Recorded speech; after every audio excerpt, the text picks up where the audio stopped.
Good evening, all. As always, I've got all your emails and questions.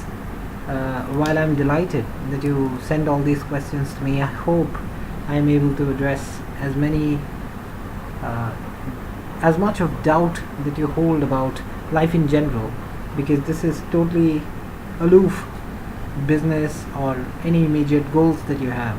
This is about general life.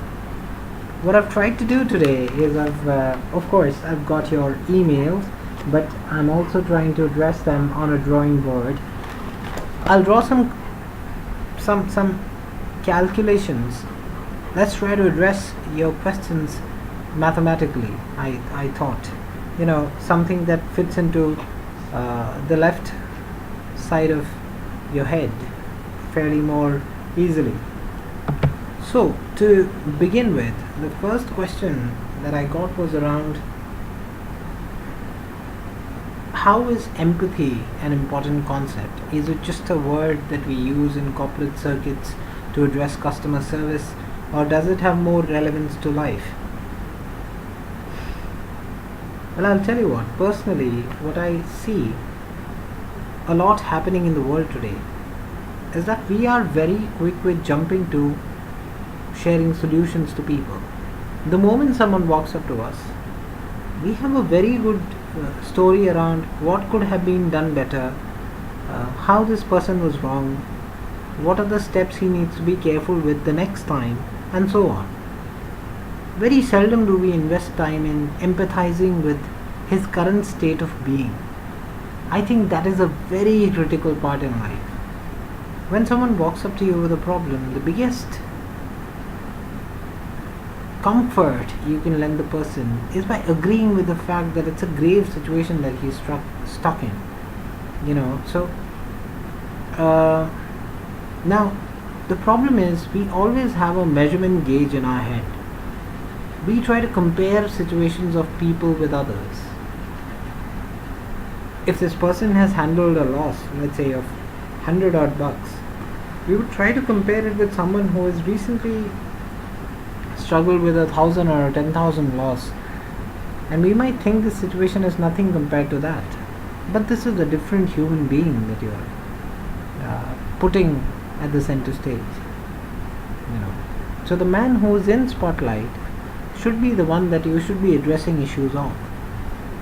Hence, it is very important for you to hold conscious empathy towards the person all the way. Now, the important point, in a country like ours, a lot is driven by age or experience as we speak. We call it elderly advice. Now, the one thing that we usually miss thinking about is the circumstances around you that have changed. Let's suppose that you were born in an era when typewriters were at large. You're talking to a population that finds its meaning in dealing with platforms like Android, Apple, and you're trying to solution their issues. You're telling them drive safe, but their priority probably is to reach fast. Now, how do you engage them in meaningful advice? So there is a lot of difference, I think, between advising for the sake of it, to sound superior yourself, then it holds very limited meaning, unfortunately, in my view, because you are trying to find, or rather identify, some respect for yourself by explaining something to someone. The mission, however, should be to say something that this person could make use of in his practical life. Okay, so that's one. That is empathy. It is not about giving impractical advice to people that used to work in some era, and that too in some stories that you heard of. You probably never practiced it. We often slip into criticism and comparisons. It's a very negative element or aspect of mankind, I suppose, because you cannot compare two human beings ever in reality. The fact is, people hold unique talent, strengths, weaknesses, areas of expertise, areas of interest. It's like a canvas which can never be described in totality. So if you are trying to pretend to be someone who has absolute knowledge about what a person needs to stay happy, which is even scarier, that is ridiculous. That is mere comparison to something which may hold no meaning in reality. You one person may be born for 20 years by nature's decisions, and he may be doing very well in life for 13 years, but his lifespan probably is all about 20 years in total. Then you're comparing him with another person who may not have achieved as much at that age, but has to go a long way till the age of 60. So the learning needs to be different. This person, the second person, needs to know more about sustenance than anything else, because he has to spend a longer time on the planet compared to the first one. It's not about go-getting. One element that often disturbs us, and it's very funny because we often talk about survival. Is survival necessarily that big a problem?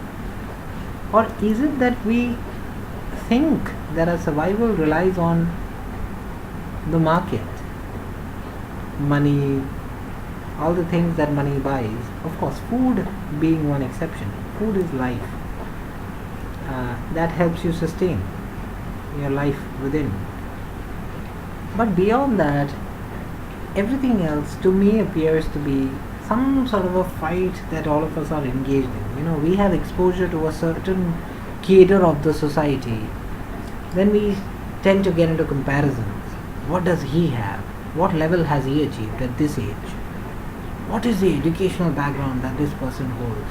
And somehow we spare a certain cadre of respect to all these categories of people according to our understanding, family background, the general social air around it, and so on.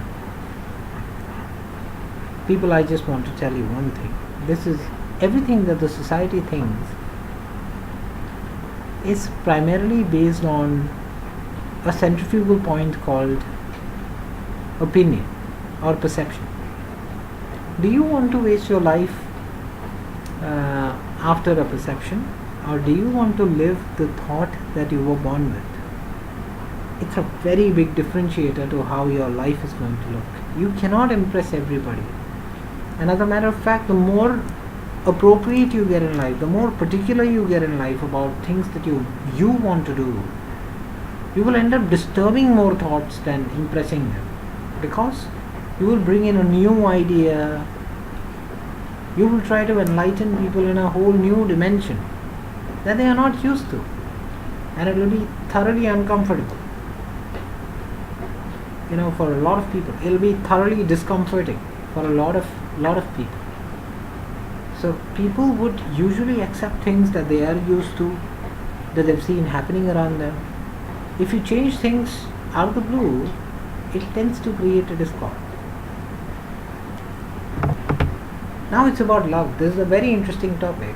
There is a lot of love happening in this world, but there is a lot of this kind of love happening, which is about compromises, expectations. Now don't go by my expressions when I say these words. I cannot hide the genuine expression I hold for these words. If you're compromising in love, that is not love. You are not living who you are to begin with. Then what kind of a love is this? A lot of such love is happening in this world. Then a lot of love is happening where we get into the whole group formation syndrome. So there is a thought that evolves somewhere. It could be a religion or a career path or a trend that is picking on. Nowadays, for instance, in a city like Delhi, it's always about Aam Aadmi Party versus the central government. So there are these groups that are being formed, supporters of a certain kind versus supporters of the opposition. and these people have somewhat found meaning in debating amongst themselves, as if something